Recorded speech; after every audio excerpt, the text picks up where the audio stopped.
Hello, mortal. We have a great deal to discuss with one another, and very little time to do it. So I would appreciate your immediate cooperation. I can sense by the chills on your spine that you're already well aware of who I am. Regardless, I will answer your question. My true name is unimportant, but you humans have given me many monikers over the centuries. The one you would be most familiar with is the Grim Reaper. Calm yourself, mortal. I have not come to collect, but merely to speak. You are still very much alive in the real world. I understand you have questions, but I must interject. You see, I run a very tight ship. My schedule only allows for short excursions such as this once every other century, so I must make my time with you short. I came to speak with you because I am aware I have been in your thoughts rather frequently. Death has been on your mind for quite some time, has it not? And you're afraid. I know all in matters of death, mortal. There is nothing related to such that you can conceal from my vision. If you would please silence yourself and allow me to make my point. Thank you. Truthfully, it's natural to be afraid of death. There is an instinct baked into your very DNA. Humanity would not have lasted this long had your ancestors been unperturbed by the thoughts of meeting their ends. Yet your fear is greater than that. It goes beyond a natural desire to protect yourself from harm and into the realm of paralyzing anxiety. Excuse me? You blame me for acts of which I am not responsible. I do not kill. It is not my job to choose who lives and who dies. I merely follow my list. Yes, my list.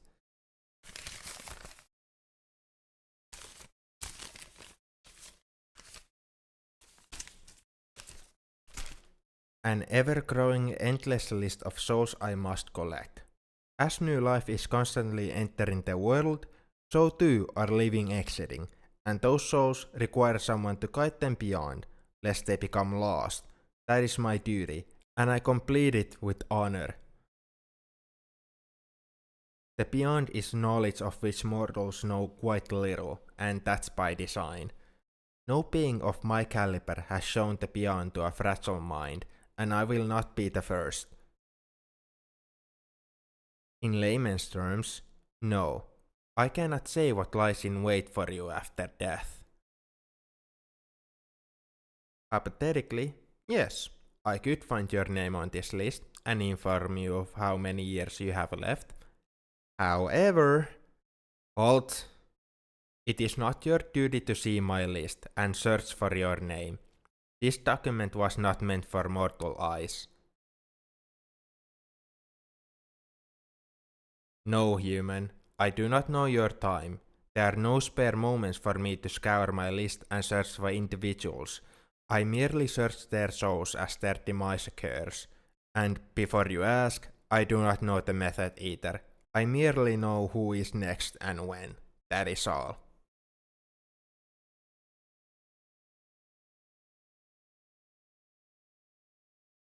I sense this revelation frightens you even more, and that is precisely what drives your fear. Your lack of knowledge. You are afraid of when, how, and what will happen after your death. Are you not?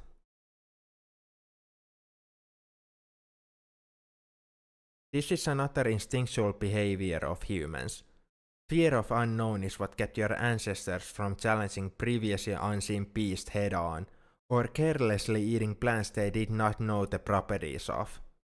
But again, much like the fear of death, yours has gone far beyond rational instinct and turned into a guidepost for your life.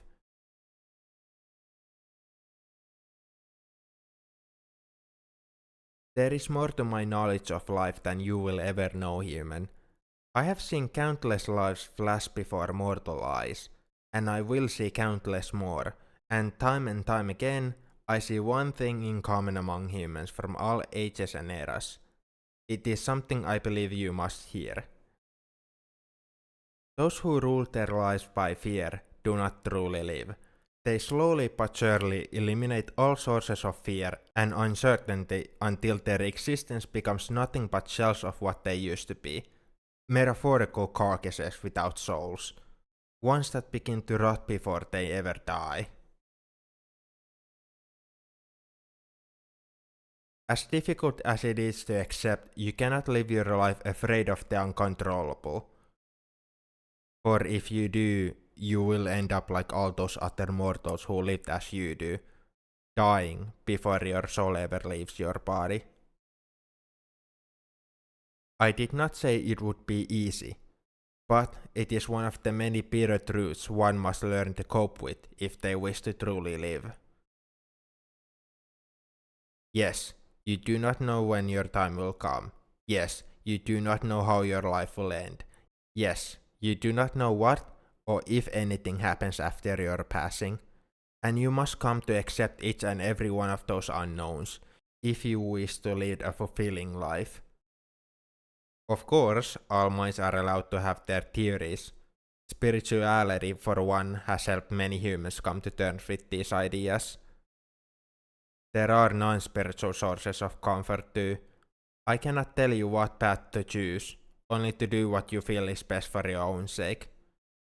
Do what you must in order to not rid yourself of these fears, but to manage them. To come to accept that being afraid of these things is natural, yet that fear should not guide your everyday decisions.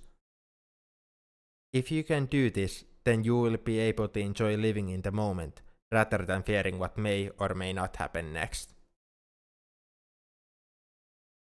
I am telling you to stop and breathe while you are still able, for if you spend your whole life doing nothing but fearing death, that life will be one of wasted. As you are well aware, death is the end of earthly life, and in order for death to hold meaning, the life it's attached to must also hold a special meaning. So I encourage you to live life to the fullest. Chase your dreams and enjoy all the little pleasures the mortal realm has to offer. Doing so will ensure your life is meaningful to you, and as a consequence, ensure your death is also meaningful. Believe me, it brings me no joy to collect a soul that has not attempted to make anything of themselves. To collect one that chooses to shelter themselves from the things that make them smile, it instills a sense of grief for what could have been. To put it simply, as long as your life is meaningful to you, then I will be pleased when your time comes. I do hope this conversation has helped to ease your worries, if only a small amount. Otherwise, I hope to at least given you a new perspective to consider, one that may lead you to a more fulfilling existence. Before I leave, I must make one simple request of you. And this is very important. So do not shy away from my words. Have I made myself clear? No matter what may be happening in your life, no matter what you believe would be best, do not force your name to the top of my list. Doing so has never solved any problems. It merely creates more, both for me and the living. Now then, I must be going. My schedule will resume shortly, and I have much work to do. Until then, I bid you farewell. While it's true I do not know anyone's time until it's here, I have a feeling that we will not be meeting again for a very, very long time. Until then, mortal, do more than survive. You must live.